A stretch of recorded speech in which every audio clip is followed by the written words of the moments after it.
AC series circuit টপিকের এটা 14 নম্বর class.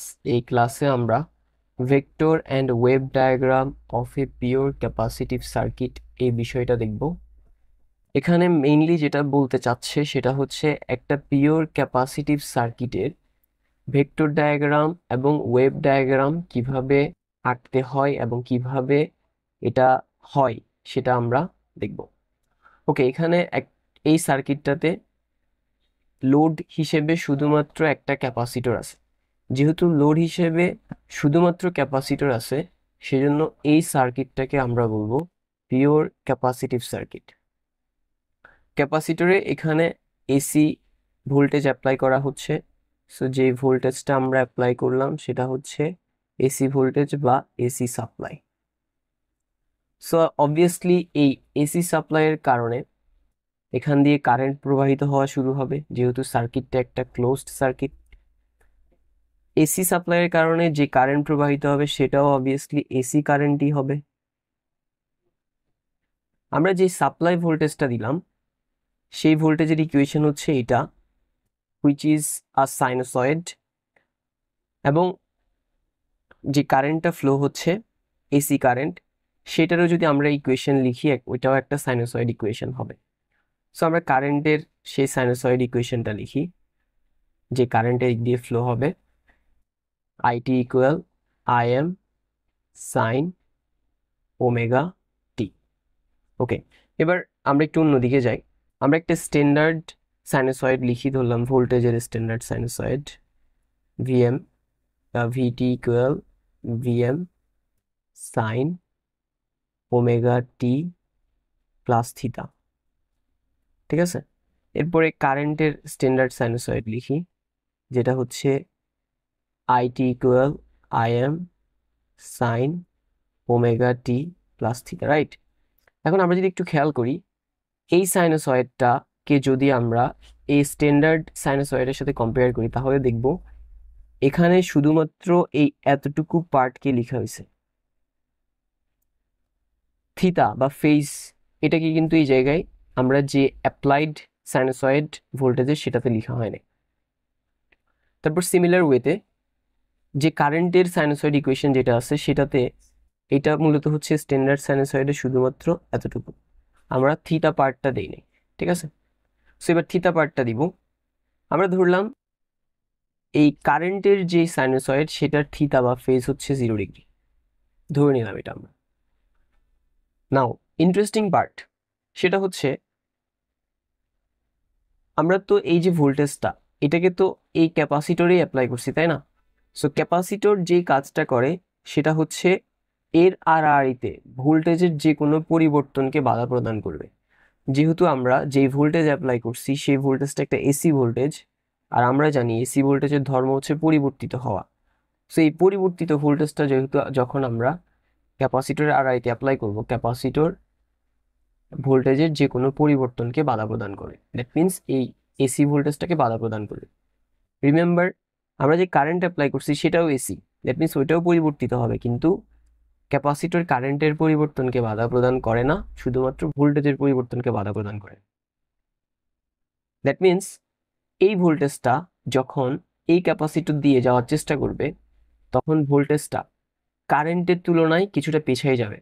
Current কিন্তু যেভাবে আছে ওভাবেই চলে যাবে, কারেন্টকে কোনো বাধা দিবে না, কিন্তু ভোল্টেজকে যেহেতু বাধা দেওয়া হবে, ভোল্টেজ কারেন্টের তুলনায় পিছাই যাবে।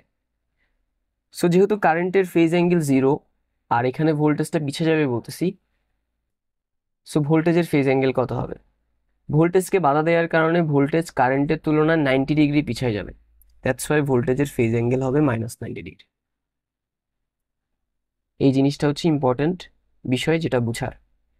ক্যাপাসিটরের আড়াআড়িতে অ্যাপ্লাইড ভোল্টেজের যদি পরিবর্তন হয়, ক্যাপাসিটর ভোল্টেজের যে কোনো পরিবর্তনকে বাধা প্রদান করে।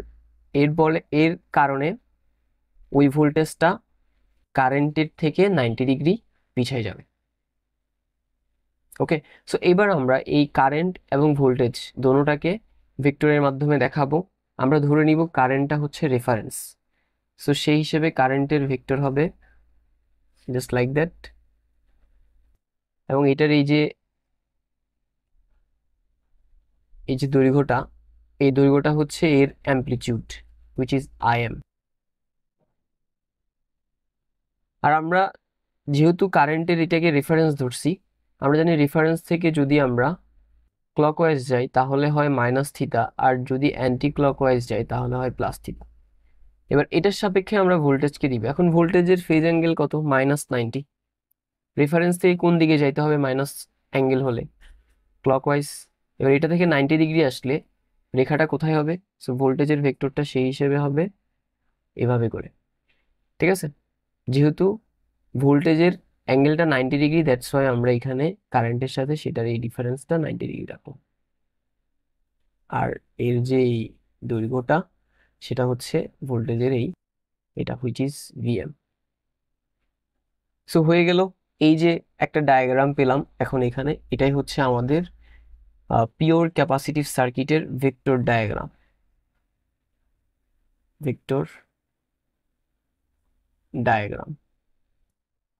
নাও আমরা ওয়েভ ডায়াগ্রাম আঁকবো। ওয়েভ ডায়াগ্রাম আঁকার জন্য আমরা রেফারেন্স অ্যাক্সিস নিতে হবে। লেটস সে এটা এটা হয়নি। ওকে, এটা আমাদের ওয়াই অ্যাক্সিস, এটা আমাদের এক্স অ্যাক্সিস। এবার আমরা এক্স অ্যাক্সিস বরাবর দিব omega t, means angular frequency, আর অরিজিন পয়েন্ট হচ্ছে 0। এখান থেকে আমরা 90 ডিগ্রি 90 ডিগ্রি করে যদি যাই, এই জায়গায় হবে 90 ডিগ্রি, এখানে হবে 180 ডিগ্রি, এখানে হবে 270 ডিগ্রি, তারপর এখানে হবে 360 ডিগ্রি, আর এদিকে এখানে হবে -90 ডিগ্রি। ওকে, সো আমরা প্রথমে যেটা করব, প্রথমে আমরা কারেন্টেরটা দিব, কারণ কারেন্টকে আমরা রেফারেন্স ধরছিলাম। সো আমাদের দুইটা জিনিস লাগবে এটাকে এই জায়গায় আঁকার জন্য, একটা হচ্ছে এর অ্যামপ্লিটিউড আর আরেকটা হচ্ছে এর অ্যাঙ্গেল। অ্যাঙ্গেল যেহেতু 0, দ্যাট মিনস এখানে এই যে 0 মেইন পয়েন্ট, এটা থেকেই এই সাইন, এই ওয়েভটা শুরু হবে। সো সেই হিসেবে যদি আমরা এটাকে আঁকি তাহলে সেটা হবে দেখতে এমন, নিচের দিকে নামবে, এরপরে আবার ম্যাক্সিমাম নিচের দিকে নামবে, 1 2 3 4, ওকে, তারপরে আবার ধীরে ধীরে উপরের দিকে উঠবে এই। আর এখানের এই যে ভ্যালিউটা, এটা হচ্ছে IM। হয়ে গেল। সো এটাই, এই যে এটাই হচ্ছে আমাদের এটা। এবার ভোল্টেজেরটা দিই। ভোল্টেজেরটা, ভোল্টেজের অ্যামপ্লিটিউড হচ্ছে VM আর অ্যাঙ্গেল হচ্ছে -90। যদি এখানে -90, এর মানে বুঝাচ্ছে ল্যাগ, মানে এ পিছায় আছে, ভোল্টেজ পিছায় আছে। কত ডিগ্রি পিছায় আছে? 90। সো পিছায় যে আছে সেটা কিভাবে বুঝবো? এখানে কিভাবে দিব? রিমেম্বার, 0 থেকে যদি আমি এদিকে দেই তার মানে আগায় আছে, আর 0 থেকে যদি এদিকে দেই তার মানে পিছিয়ে আছে। দ্যাট মিনস আমরা এদিকে যাব। কত ডিগ্রি যাব? 90 ডিগ্রি। সো 0 থেকে কোথায় গেলে 90 পাবো? এই যে এখানে। সো যেহেতু 90 এই জায়গায়, তার মানে আমাদের ভোল্টেজের ওয়েভটা অ্যাকচুয়ালি এখান থেকে শুরু হবে। এটাকে আর একটু বাঁকা করে দিই, তারপরে নিয়ে নেগেটিভ সাইডে বাড়বে এটা, অ্যান্ড দ্যাটস অল। সো হয়ে গেল, এটাই আমাদের ভোল্টেজের ওয়েভটা, যার ম্যাক্সিমাম ভ্যালিউ এতটুকু, which is VM। ঠিক আছে? সো এটা হচ্ছে আমাদের IT, আর এটা হচ্ছে আমাদের VT। এখানে কারেন্ট এর ওয়েভটা শুরু হয়েছে 0 থেকে, which is, যেহেতু এখানে 0। ভোল্টেজের ওয়েভটা শুরু হয়েছে এখান থেকে, যেহেতু ভোল্টেজের অ্যাঙ্গেলটা ছিল -90। সো এর ফলে নাও আমরা এখানে যে ওয়েভটা পেলাম বা যে ডায়াগ্রামটা পেলাম, এটা হচ্ছে আমাদের ওয়েভ ডায়াগ্রাম। ওয়েভ ডায়াগ্রাম, এটাকে ওয়েভ ডায়াগ্রামও বলা যাবে অথবা টাইমিং ডায়াগ্রামও বলা যাবে। So that's all for today.